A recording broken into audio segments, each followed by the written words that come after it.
Hello friends, welcome back to my channel. आप सभी का मेरे इस चैनल में स्वागत है। जैसे कि थंबनेल देखकर आप समझ ही गए होंगे कि आज हम किस टॉपिक के बारे में डिस्कस करेंगे और हमें उस टॉपिक से रिलेटेड कैसे अर्न करना है और क्या करना है।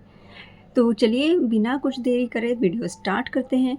और हाँ, आप सभी से एक रिक्वेस्ट है, वीडियो को एंड तक ज़रूर देखिए, क्योंकि अगर आप वीडियो एंड तक नहीं देखोगे तो आपको समझ में नहीं आएगा कि हमें क्या करना है और अर्निंग कैसे होती है।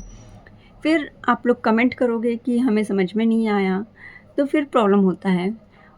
और अगर आपको इसके बाद भी कुछ प्रॉब्लम आता है तो मैं डिस्क्रिप्शन में अपनी फ़ेसबुक आईडी और इंस्टाग्राम आईडी मेंशन कर दूँगी, तो आप लोग मुझे वहाँ पे डीएम करके पूछ सकते हैं। ठीक है, तो चलिए वीडियो स्टार्ट करते हैं। तो फ़ेसबुक की जो जर्नी है वो स्टार्ट हुई थी मेरी 2022 में। ठीक है, उसके पहले जैसे कि आप सभी जानते हैं कि 2020 में कोरोना आया था, और उसके पहले सब लोग फ़ेसबुक नॉर्मल ऐसे ही चलाते थे, बर्थडे विश करने के लिए या फ्रेंड से कनेक्ट होने के लिए। स्कूल फ्रेंड हो गए, कॉलेज फ्रेंड हो गए, जो हमसे बिछड़ चुके हैं। ठीक है, मैंने भी उसी हिसाब से पहले फ़ेसबुक अपना जॉइन किया था, लेकिन मुझे पता नहीं था कि फ़ेसबुक से भी हम लोग अर्न कर सकते हैं। ऐसे ही मुझे जब पता चला कि फ़ेसबुक से हम अर्न कर सकते हैं, तब मैंने फ़ेसबुक 2021 में मैंने स्टार्ट की अपनी जर्नी। तो 2021 में मैंने क्या किया, जब मैंने जाना कि हम लोग वहाँ पे वीडियो बनाकर और रील्स बनाकर हम लोग अच्छा खासा अर्न कर सकते हैं। और एक होता है स्टार मोनेटाइजेशन, दैट मीन्स कि जैसे कि यूट्यूब में होता है सुपर चैट, वैसे ही इसमें होता है फ़ेसबुक में स्टार मोनेटाइजेशन। तो वो तो सामने वाले ऑडियंस के ऊपर डिपेंड है कि वो आपको स्टार दे रहे हैं या नहीं दे रहे हैं। तो सबसे पहले वो सभी को मिलता है, तो उससे अर्निंग तो 0.1% ही समझो, अगर किसी की हो गई, कोई लकी रहा तो, अदरवाइज़ उससे अर्निंग ना के बराबर होती है। तो पहले तो जब ये 2021 में जब मुझे पता चला, तब फ़ेसबुक को मोनेटाइज़ करने का क्राइटेरिया होता था, और वो क्राइटेरिया एड्स ऑन रील के लिए एप्लीकेबल होता था, और उसके बाद इन स्ट्रीम एड के लिए एप्लीकेबल होता था। और फिर बीच में बोनस भी मिलने लगा था लोगों को, जिसकी रील्स अच्छी परफॉर्म करती थी उसे बोनस मिलता था। तो जब मुझे एड्स ऑन रील का क्राइटेरिया पता चला, तो मैंने सोचा कि चलो एड्स ऑन रील ट्राई करते हैं, क्योंकि इस पे जल्दी आपको मिल जाएगा एड्स ऑन रील टूल। और इन स्ट्रीम ऐड का जो क्राइटेरिया था वो मुझे थोड़ा टफ लगा, बट एनी हाउ मैंने उस पे भी वर्क किया। और ऐसे ही वर्क करते करते उस टाइम पे क्राइटेरिया होता था, एड्स ऑन रील का बता रही हूँ मैं, कि आपकी जो रील है उस पर 60 डेज़ में 1 लाख व्यूज़ आने चाहिए। तो आपका जो एड्स ऑन रील है वो टूल आपको मिल जाता था और उससे आप अर्न कर सकते थे। तो मैंने ये क्राइटेरिया डेली 3-4 रील में पोस्ट करती ही थी, और ये क्राइटेरिया मैंने बहुत जल्दी फुलफ़िल कर लिया था, और मुझे ads on reel within 2-3 months मुझे मिल गया था। ठीक है? लेकिन अगर आप फ़ेसबुक पे काम कर रहे हो, तो एक चीज़ का ध्यान रखिए, क्योंकि उस पे आपके फ्रेंड्स भी होते हैं। कई बार आप कंफर्टेबल नहीं होते हैं, क्योंकि सोसाइटी आपको जज करती है। आपके फ्रेंड्स ही आपको जज करते हैं, अरे ये क्या कर रही हो? अरे ये क्यों वीडियोज़ डाल रही हो? और ये होता ही, मैं इसलिए बता रही हूँ, मेरा पर्सनल एक्सपीरियंस है, मेरे साथ भी ये हुआ है, और जनरली ये सबके साथ होता है। तो इसका एक ही ऑप्शन है, या तो आप अपने फ्रेंड्स को अनफ्रेंड कर दो। ठीक है, सबसे बेस्ट ऑप्शन यही है, फ्रेंड्स रिलेटिव सबको अनफ्रेंड कर दो, कोई दिक्कत नहीं है। वैसे भी आप सक्सेस हो गए तो भी वो आपको आपको पूछेंगे नहीं, और नहीं हुए तो भी नहीं पूछेंगे। तो अगर आपको लगता है, तो अगर आपके फ्रेंड्स और फैमिली मेम्बर्स या रिलेटिव अच्छे हैं तो कोई दिक्कत नहीं है। जो मेरे साथ हुआ मैं बता रही हूँ। ठीक है, तो आप लोग सबसे पहले तो ये करिए। फिर उसके बाद आप लोग को अपना जो फ़ेसबुक अकाउंट है उसको प्रोफ़ेशनल मोड में डालिए। ठीक है, हमारा जो अकाउंट होता है, हम जो जनरली बनाते हैं, वो प्रोफ़ेशनल मोड में नहीं होता है, तो हमें अपना प्रोफ़ेशनल मोड ऑन करना पड़ेगा। हमारा जब प्रोफ़ेशनल मोड ऑन होगा तभी हमें सारे टूल्स मिलेंगे।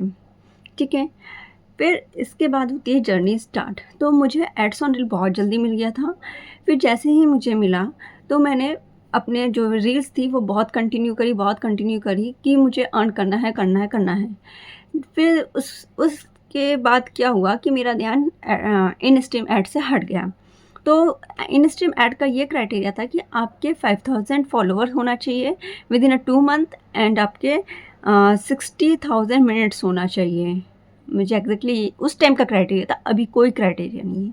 तो 60,000 मिनट्स होने चाहिए आपके 60 डेज़ में। तो मैं जब एड्स ऑन रील का मुझे टूल मिल गया था तो मैंने वीडियोज़ पे काम करना बंद कर दिया, जिसकी वजह से ये हुआ कि मेरा वॉच टाइम वो कम होते चला गया। तो कोई प्रॉब्लम नहीं, मुझे एड्स ऑन रील से तो मिल ही रहा था और स्टार मोनेटाइजेशन तो मुझे बहुत जल्दी मिल गया था। फिर उसके बाद क्या हुआ कि जब आपका एड्स ऑन रील आया तो उसमें भी ये होता है कि अर्निंग उस टाइम पे मतलब बहुत कम होती थी, बहुत कम मतलब बहुत कम। तो जो मेरा फर्स्ट टाइम मेरा जब अर्निंग आया था 2022 में आया था, जुलाई, आई थिंक जुलाई या अगस्त में, यहाँ लगा दूँगी स्क्रीनशॉट तो बता दूँगी। तो जब मेरा अर्निंग आया था तो वो मेरा 3 मंथ बाद आया था। 3 मंथ में मैं $100 कंप्लीट कर पाई थी। और जब ये टूल मिलता था तब होता था जब तक आपके $100 कंप्लीट नहीं होंगे तब तक के आपका पे आउट में पैसा नहीं आएगा। लेकिन अभी फ़ेसबुक ने एक चीज़ अच्छी कर दी है कि आपके पे आउट में पैसा अगर $25 भी हो गया है तो आ जाएगा, ठीक है? तो अभी वो कैसे सेट करना है वो तो बात की प्रोसीजर है, मैं अभी सिर्फ अपनी जर्नी सेट कर बता रही हूँ आप लोग को। और ये स्टार्टिंग कैसे किया था, क्या हुआ था, ये हुआ था। तो मेरा फर्स्ट जो अर्निंग आया था वो 3 मंथ में बाद आया था। फिर उसके बाद कभी 2 मंथ बाद आ रहा है, कभी मतलब 3 मंथ बाद आ रहा है, ऐसे करके आया। लेकिन फिर उसके बाद मैंने काम किया तो 6 महीने तो मेरे को ऐसे ही लगा कि कभी 2 महीने बाद आ रहा, कभी 3 महीने बाद, कभी 1 महीने बाद आया। 6 महीने बाद ये समझ लो कि हाँ, मेरा कंटिन्यू हुआ और अर्निंग भी बहुत बढ़ गई क्योंकि मैं फिर उसके बाद रील्स बहुत डालने लगी क्योंकि मुझे अर्निंग करनी थी, एनी हाउ करनी थी, जैसे भी करनी थी। चाहे वो फ्रेंड्स कुछ बोले, कोई कमेंट करे, कुछ करे, मुझे उससे फ़र्क नहीं पड़ता था। अगर मुझे कोई बोल भी देता था तो मैं सिर्फ हँस के वहाँ से टाल देती थी और चली जाती थी, ठीक है? आज के टाइम पे मेरे फेसबुक पे 17,000 फॉलोवर हैं, ठीक है? और आज के टाइम पे मुझे फ़ेसबुक पे कंटेंट मोनेटाइजेशन भी मिला हुआ है, जिसमें मैं फ़ोटो से भी कमा रही हूँ, टेक्स्ट से भी कमा रही हूँ, ठीक है? और उसमें अच्छी खासी अर्निंग और रील से भी कमा रही हूँ, रील्स और वीडियो से भी कमा रही हूँ, ठीक है? तो मुझे जो मेरा एक्सपीरियंस रहा है इस जर्नी के थ्रू आउट 2 साल का, वही मैं आपसे शेयर कर रही हूँ। और इसके रिगार्डिंग अगर आपको कोई और इन्फॉर्मेशन चाहिए है कि कैसे हम लोग कंटेंट मोनेटाइजेशन टूल सेटअप करें या वो हमें कैसे मिलेगा, क्या करना होगा, वो सारी डिटेल्स मैं नेक्स्ट वीडियो में बताऊंगी क्योंकि अभी वीडियो बहुत ज़्यादा लंबा हो जाएगा और आप लोग बोर हो जाओगे। ये थी मेरी एक छोटी सी जर्नी। मैं यहाँ पे सारे स्क्रीनशॉट लगाऊंगी कि मैंने अभी तक कितने बार इससे अर्न किया है, कितना अर्न किया है। पूरा तो नहीं लगाऊंगी लेकिन हाँ, क्योंकि अर्निंग शायद दिखाना यूट्यूब पे कम्युनिटी गाइडलाइंस के खिलाफ है, आई डोंट नो, क्योंकि यूट्यूब चैनल तो मेरा आज तक मोनेटाइज भी नहीं है, 1000 सब्सक्राइबर ही नहीं तो मोनेटाइज कहाँ से होगा। तो मुझे यूट्यूब का ज़्यादा पता नहीं, लेकिन हाँ, फेसबुक का मुझे हर चीज़ पता है, इसलिए मैं बता रही हूँ। तो ये मैं बता सकती हूँ कि मैं फेसबुक से आज के टाइम में इतना अर्न कर ले रही हूँ कि एक अच्छा वाला मोबाइल फ़ोन मैं ईज़िली ख़रीद सकती हूँ आराम से, इतना मैं अर्न कर लेती हूँ। और मैं फ़ेसबुक के अलावा और भी दूसरी चीज़ों से भी अर्न कर रही हूँ। लेकिन आज का वीडियो हमारा सिर्फ फ़ेसबुक के लिए था, इसलिए फ़ेसबुक का बता रही हूँ। यहाँ मैं सारी डिटेल्स लगा दूँगी, कैसे किया है, क्या किया है, मैंने कितना अर्न किया है, कितना मेरा पे आउट बना है और इस मंथ मेरा कितना पे आउट आने वाला है। तो बने रहिए वीडियो में और नेक्स्ट ब्लॉग का इंतज़ार ज़रूर करिए, ठीक है? Okay, bye bye.